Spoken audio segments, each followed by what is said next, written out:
morning.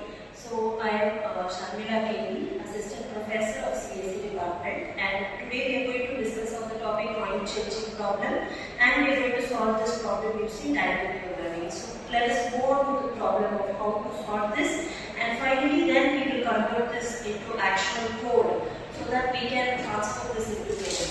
So let me explain this based on theoretical way of how to solve this problem, right? So first of all, whenever you say point changing problem, let me tell what is the problem statement actually, and then we'll go on. So the problem statement is, suppose you are given with certain number of coins. Say suppose we have coin 1 and coin 2, we have two different coins, and there is n number of supply, which means infinite supply of coins is available.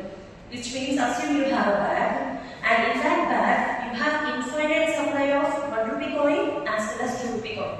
And what is the objective is, suppose you wanted to give a shopkeeper some amount, say suppose that the amount will be 5. If I wanted to give a person 5 rupees with the coin which I have, so I have these two coins available, I am going to give 5 rupees to the person. So in how many possible ways I can denominate to get this 5? That is the objective that you are going to find in. Which means the objective is to find in the number of possible ways. Number of possible ways in which you can designate this coin in order to get 5. Right? Say suppose, for example, I have this supply of coin and my target is 5. So maybe one option is I can take 5 1 rupee coin, that is one option. The second option is I can take 2 1 rupee coins and 1 2 rupee coin, and 3 1 rupee coin and 1 2 rupee coin. This is another possible way. Or even I can take 2 2 rupees coin and 1 1 rupee coin. So you have so many different possibilities that could be obtained, right? And since I have taken a very small number, which is 1, 2 and 5, finding out the number of possibilities manually is quite simple. And writing the code for this is also very simple if I am going to do with some straightforward brute force approach. But when this is being converted, when the number of values is getting increased, say suppose this is 500, imagine how many possible combinations I could get. And it is very difficult even from your machine side. If this is directly converted to brute force code, your machine will take exponential amount of time for doing the computation by listing down all the different possibilities and finally telling yes, this much amount of times you can disseminate. Right? Finding out that is very difficult with brute force approach. Even with your machine, it is going to take huge amount of time for computation.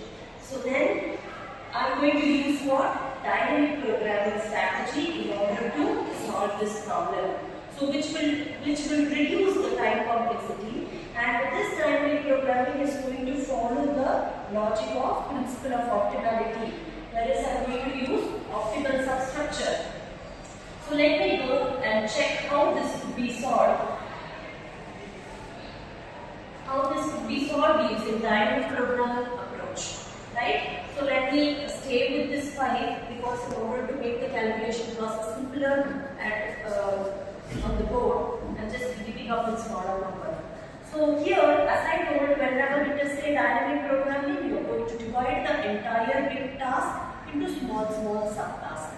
And each and every small task, it is going to be dependent on the previous task. Say, for example, I have 5 rupees which I have to give to some person.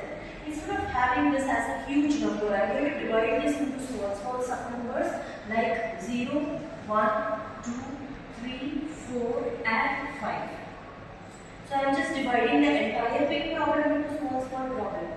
And another one is I have different coins available. Let me put 0 just for calculation purpose. So 0, 1 and 2. So we have these coins available.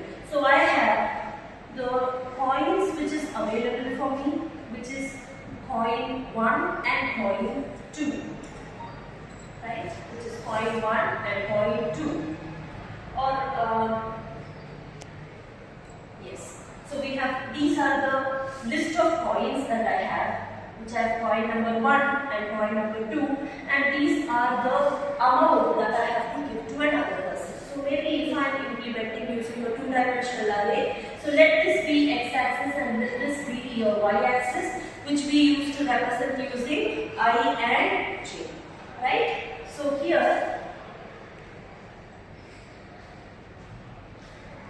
now let me do the calculation. So I am just solving this using the tabulation method, and this tabulation method will finally tell me what is the expected output, which is the number of possible ways I can do the decimation, right? So now this is the position where we get the solution, right? So let me tell.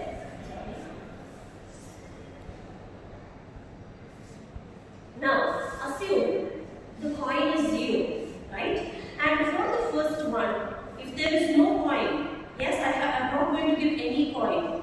So what is the maximum possible way in which I can give the coin? I don't know. Maybe it is 0 possibility, but we are not going to set it with 0, but I am going to set it with some number. Because in order to do some mathematical calculation, let me initialize this particular position.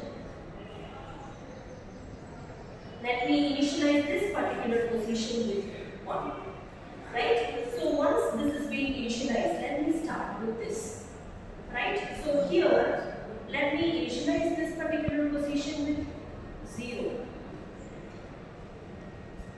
because there is no coin at all. Yes? So coming to this actual position where I have to find it. Now, I have just at this position, assume I'm just having in my bag just 1 rupee coin alone. In my bag, I just have 1 rupee coins alone, but of infinite supply. Now, with this 1 rupee coin, my target is to just give a person 1 rupee, right? So if I wanted to give 1 rupee, then how many possible ways there? Yes, obviously it is just one possible way. So how can this be calculated is, so just subtract this particular position of 1 and 1, which is 0, right? Go check the 0th position, what is the value there. Just fill in that value here, right? Which means the maximum possible way in which it could be done. Now, coming to the next one. Coming to the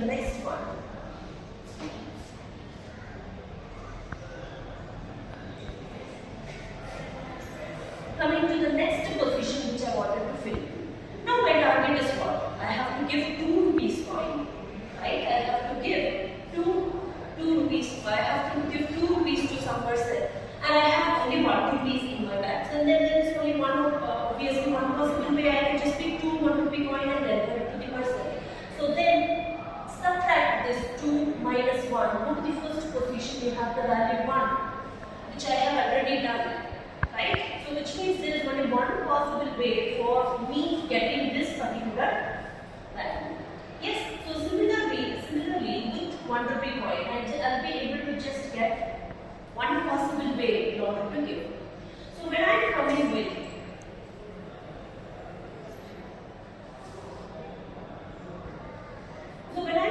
with the next position, now assume along with the 1 rupee coins, there is 2 rupee coins also added in my bag. So I have both the supply of coins, both are infinite supply of coins of 1 rupee as well as 2 rupee.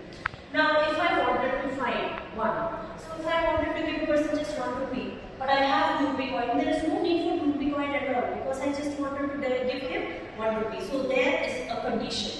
So if the value which I have to give some person, which is the value, is lesser than the coin value, what is the condition is, I'm just going to copy down the previous step answer, which means it is enough if I am having only 1 rupee coin for satisfying the constraint. I need not have this additional 2 rupee coin at all.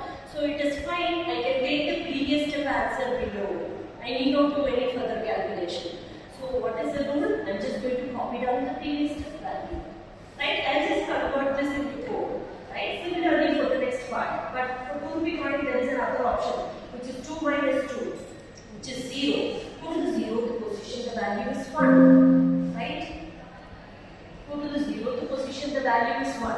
The previous position value value is 1 plus this value is 1, which means the final output is 2, which means I have two different possible ways I can give the value. Likewise for 3. Yes, likewise for 3. Well, if I wanted to give a person 3, then how many possibilities are there? Either I can pick 3 1 rupee coin or 1 2 rupee coin along with 1 rupee coin. So there are two possible ways that I can give. So here already I have found there is one possible way with 1 rupee coins in the previous step. Yes, that is there. So there is one possible way which I have calculated in the previous step. Along with that, to subtract this 3 minus 2, which is 1. Go check for the first coefficient, which is 1. So then there is two possible ways which I can do. Let's go to the next one, which is 1 plus 4 minus 2 is 2. The value is 2. So which means there is 3 different possible ways to get 4. With these combinations of 1 rupee as well as 2 rupee. And finally for 5 it is 1 and 5 minus 2 is 3. Go check for 2, it is 3. So this is going to be the final answer, which means with 1 rupee and 2 rupee I will be able to get 3 different possible ways I can disseminate this 1 rupee and 2 rupee for getting this 5. So how can we convert this into code? Just simply say, what is the input? So here the input is going to be the coin values. So which means we require an array of coins. We require an array of coin as the input for finding out what are all the list of coins there for me, which is the main objective, which is the main input for calculation. So this is one input. Another input is the weight or the total cost that I have to deliver. So these are the input which we require for our code.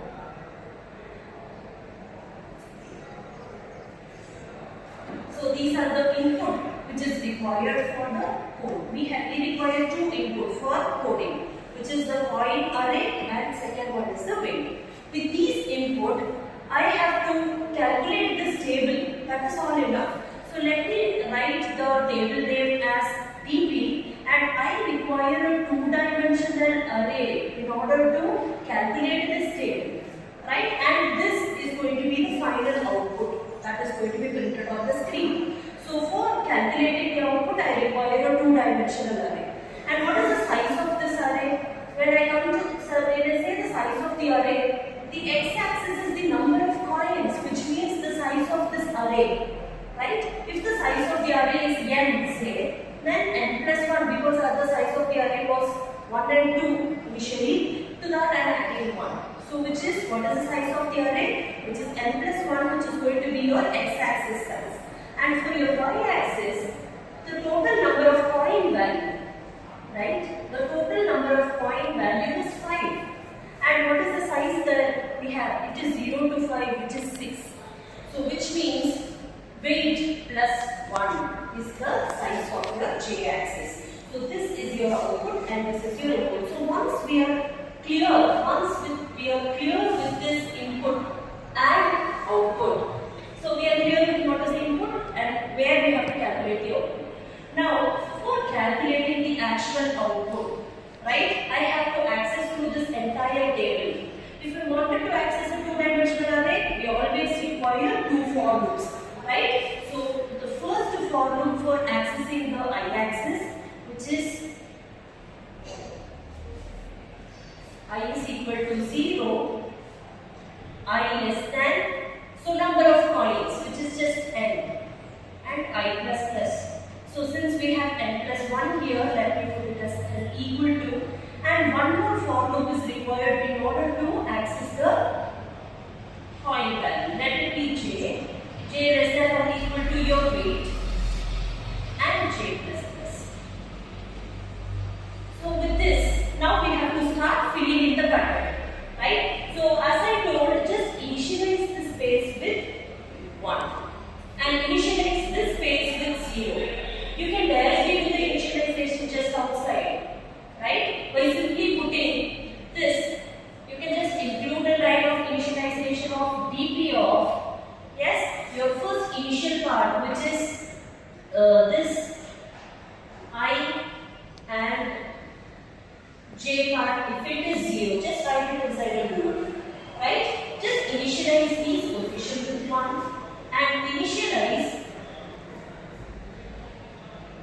initialize this position with 0.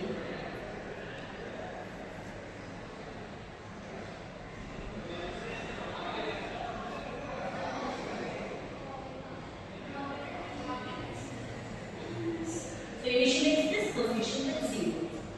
So this initialization should be done already. Now coming here. So maybe then I can just start. I can just start this with 1. That is all enough for doing the calculation.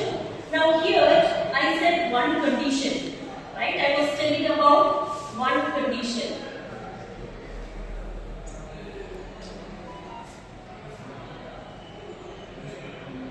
I was telling about one condition, that if the coin value is lesser, yes, if the coin value is lesser, you have to just copy down the previous step answer. So that is the condition that I should write.